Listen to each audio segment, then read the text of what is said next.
Mr. William UpChurch, why not create your narrative?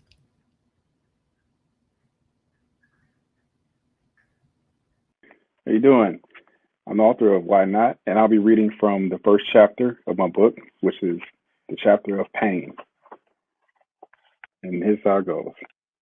I'm going to waste no time and dive right into the two basic emotions, fear and pain. I'm singling out these two because fear cultivated the mindset of many people I was raised among, and pain followed right behind as a second tier.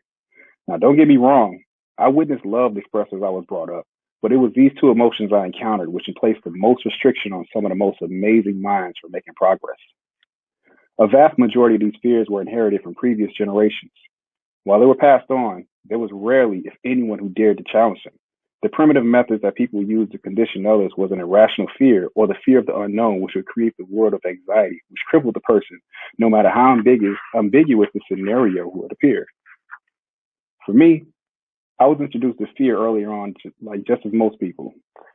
I had family members I used to tell my younger cousins and I that if you acted in a certain way, there will be certain consequences from a mythical creature or a goblin. For instance, the most ridiculous one was one that I recalled involving Christmas. I was told that if I didn't behave throughout the year or the final month leading up to the holiday, that I was going to be awakened to Santa Claus waiting to blow coal in my eye for punishment. I'm still shaking my head at this one, but in some strange universe, it had me weirded out, and I would just adjust my behavior for the months leading up to Christmas. Again, I'm still shaking my head at this one. See, stories like this were methods to keep me in line and prevent me from taking part in some mischievous behavior. I admit that in my earlier years, those stories used to terrify me. Some of the stories had me losing sleep, and I'll be afraid to go over a certain relative's house as some result of some BS they told me. I bet they used to get a kick out of the nonsense now as I think back to it. Although, it didn't take long to recognize that these were the tactics used to control and instill fear within me. Over time, I began to notice that I had yet to encounter any misfortune.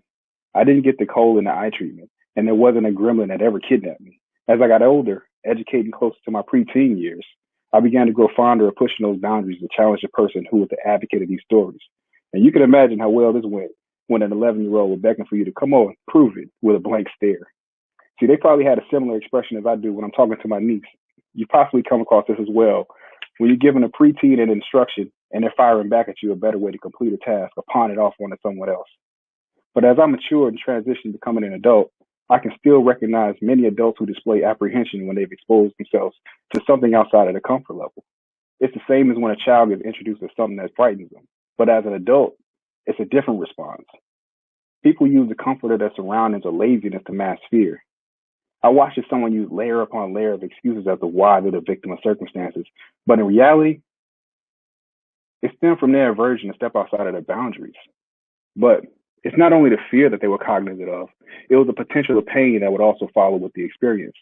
See, the clear difference is pain is real. Fear is generated when a person has no knowledge, comprehension, or understanding of what is happening.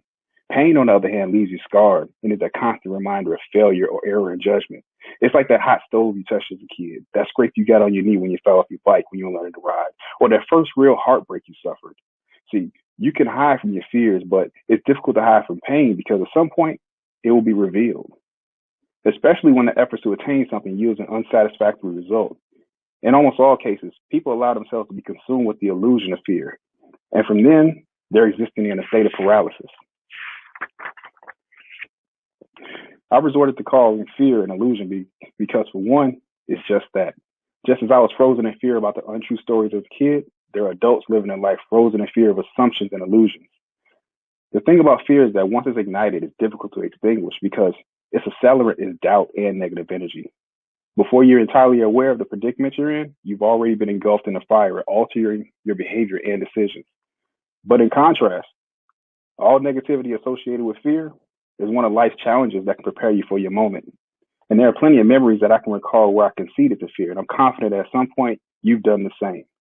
I'm more than confident that there have been more occasions where you talk yourself out of a situation without even trying. See, I've been in positions where somehow I've convinced myself that the task was too difficult or I wasn't the best fit for the job and allowed myself to be content with whatever the excuse I established.